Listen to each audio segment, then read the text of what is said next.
Hi everyone, welcome back to my channel. First of all, wish a very happy new year to everyone.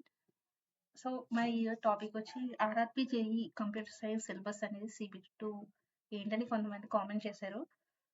So ఇప్పుడు చూద్దాం. అది syllabus వచ్చేసి మనకి మొత్తం 12 concepts అయితే ఉన్నాయి. మాల్ టెక్నికల్ పరంగా ఇది సిఎస్సి టెక్నికల్లో 12 కాన్సెప్ట్స్ ఏంటవి మొత్తం ఈచ్ వన్ క్లారిఫైగా చూద్దాం. ఫస్ట్ వచ్చేసి PC software, computer fundamentals, C language, computer organization, information systems, data structure using C++, DBMS fundamentals.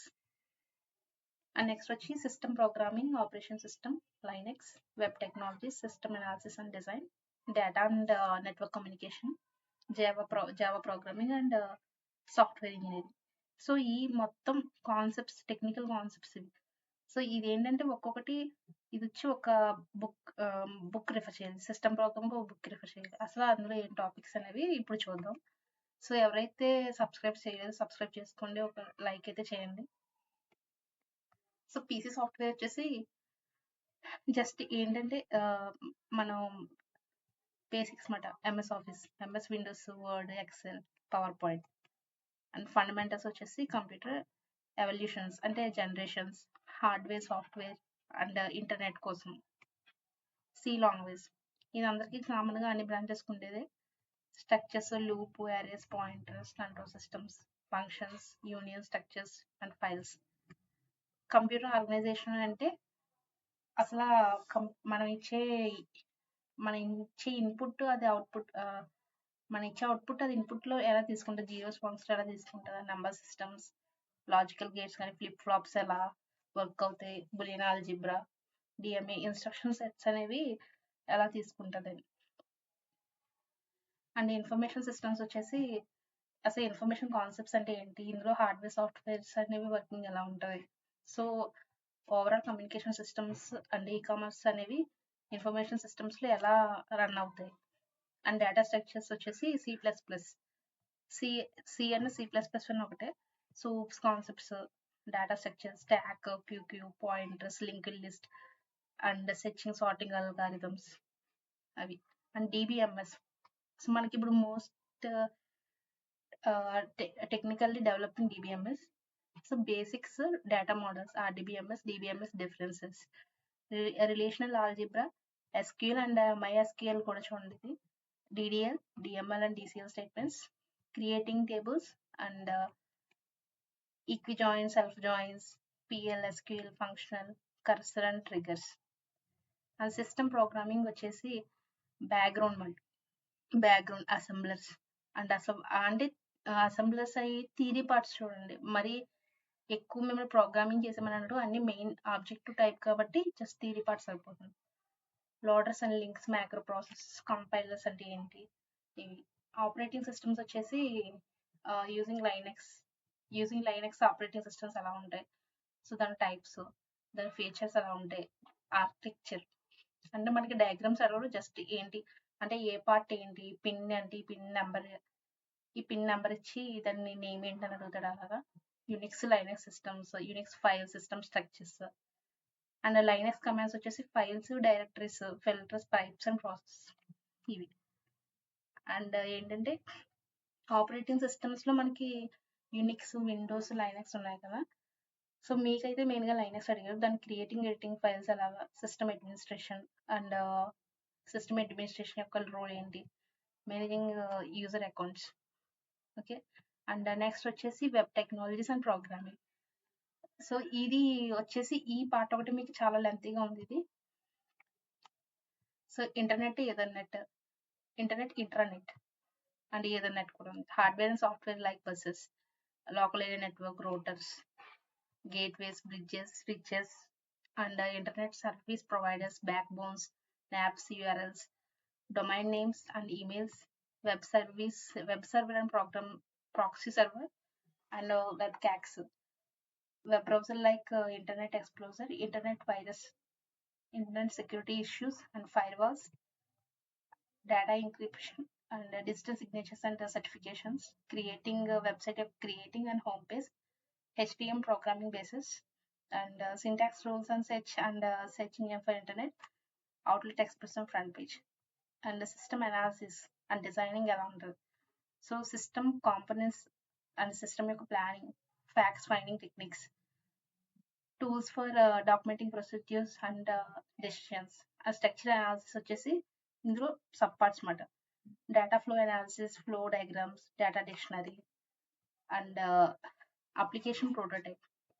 So ఇందులో system design, software development specifications మరి డిజైన్ అంటే ఇన్పుట్ అవుట్పుట్ ఫైల్స్ కంట్రోలింగ్ ఎలా ఉంటాయి system డిజైన్లో, దీని యొక్క procedure and programs specifications etcetera, and design of computer output and its presentation.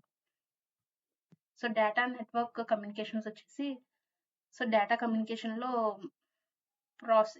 Distributing processing network criteria, అంటే network అనేది ఎలా డిస్ట్రిబ్యూటింగ్ అవుతుంది, మన కమ్యూనికేషన్స్ అనేవి ఎలా ట్రాన్స్ఫర్ అవుతాయి, protocols status and standards topologies and OSI models layers, టీపీసీ IP protocol, digital to digital conversion and digital to analog conversion, digital to data transmission. So standards అంటే modems, cable modem, transmission media, guided unguided media, performance, wavelength, multiplexing, DSL and error detection correction, VRC, LRC, CRC, either net token bus, token ring, and Java programming. Java programming only theory, but programmings, the long programming same అంటే కూడా just oops concepts లాగా. ఇప్పుడు into value ఇచ్చి, ఇప్పుడు class value ఇచ్చి దానికి print output ఏంటి, ఈ సింటాక్స్ ఎర్రరా, రన్ ఎర్రరా అని చిన్న చిన్నగా అడుగుతాడు, అయితే ఏం అడగడు. అండ్ జావా ప్రోగ్రామింగ్ వచ్చేటప్పటికి Java and supporting systems and environment, JVM, data types, programming structures, constant variables. So అవి C++లోని సేమ్ ఉంటాయి, ఏంటంటే సేమ్ అవే టాపిక్స్. జావాలో కొంచెం చేంజింగ్ ఉంటుంది. And type casting, operators, class, creating objects, class members, and constructors, overloading, inheritance, arrays, and threads క్రియేటింగ్లో sub topics, threads class, thread methods, thread priority, synchronization. And applets వచ్చి ఇవి sub topics. ఇవి executable applet, adding applets to HTML file, passing parameters to applets. And next topic వచ్చి software engineering. Software ఇంజనీరింగ్లో software process sub topics, life cycle models, system engineering, and software requirements, function, non function, prototyping, verification, validation, and designing concepts software ఇంజనీరింగ్లో. And principles, design, heuristic, architectural design, user interface design, system design, SCM process. And software testing which types of testers, testing strategies, and integration and validation testing, system testing and debugging. So software project management వచ్చి measures and measurements, cost estimation, task network, error tracking, and case tools. So ఇవన్నీ వచ్చేసి technical part. మొత్తం total 100 marks technical. అది only CSC వాళ్ళకి టెక్నికల్గా. And non technical వచ్చేసి అందరికీ మొత్తం ఆల్ డిపార్ట్మెంట్స్కి సేమ్ 50 మార్క్స్. అండ్ ఓన్లీ ఇదంతా ఫిజిక్స్ అండ్ కెమిస్ట్రీ కలిపి టోటల్ 15 మార్క్స్.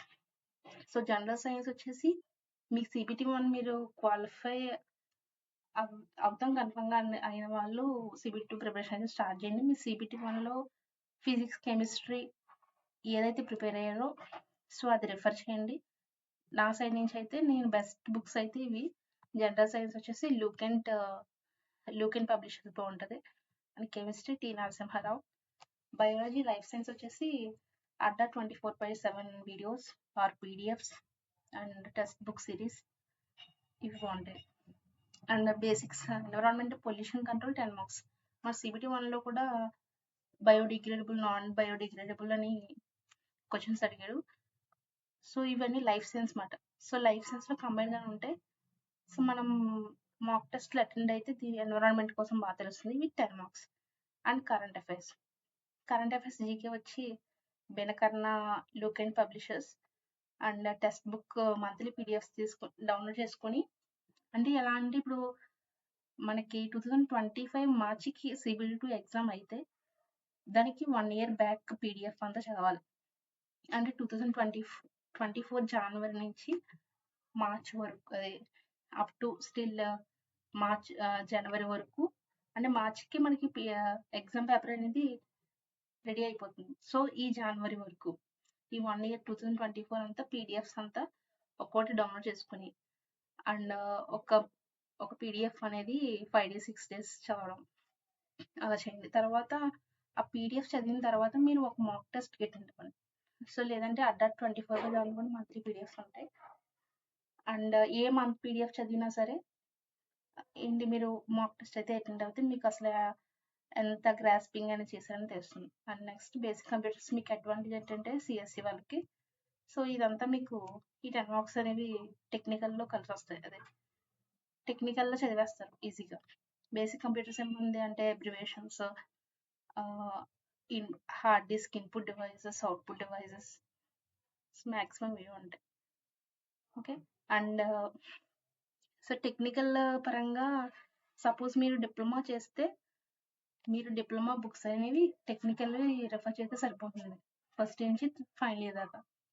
ఓకే. లేదు నేను డిప్లొమా చదవలేదు, ఇంటర్ చదివి బీటెక్‌కెళ్ళాం, ఆర్ఆర్‌బీ, జేఈకి అటెండ్ చేసామంటే మీరు బీటెక్‌లో చదివిన బుక్స్ ఉంటాయి కదా!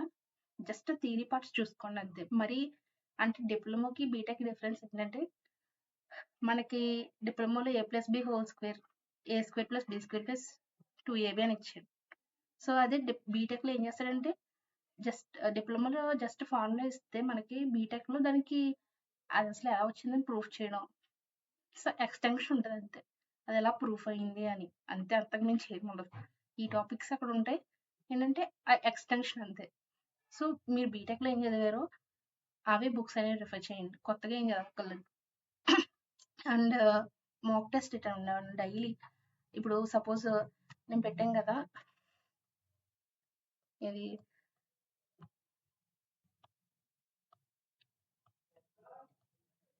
సో, నేనైతే టెలిగ్రామ్ గ్రూప్ అయితే యాడ్ చేస్తాను. అది డిస్క్రిప్షన్‌లో పెడతాను. సో, అందులో అయితే యాడ్ అవ్వండి. ఈ పీడిఎఫ్ అనేది సెండ్ చేస్తాను నేను. సో, ఇలా ఒక కాన్సెప్ట్ తీసుకోండి. ఇలా పీసీ సాఫ్ట్‌వేర్స్ అనేవి ఇప్పుడు 2 డేస్‌లో ఫినిష్ చేయాలి. ఇది ఇలా ఫినిష్ చేసిన తర్వాత ఒక మాక్ టెస్ట్ ఇస్తున్నామండి. ఇది కంప్యూటర్ ఫండమెంటల్స్.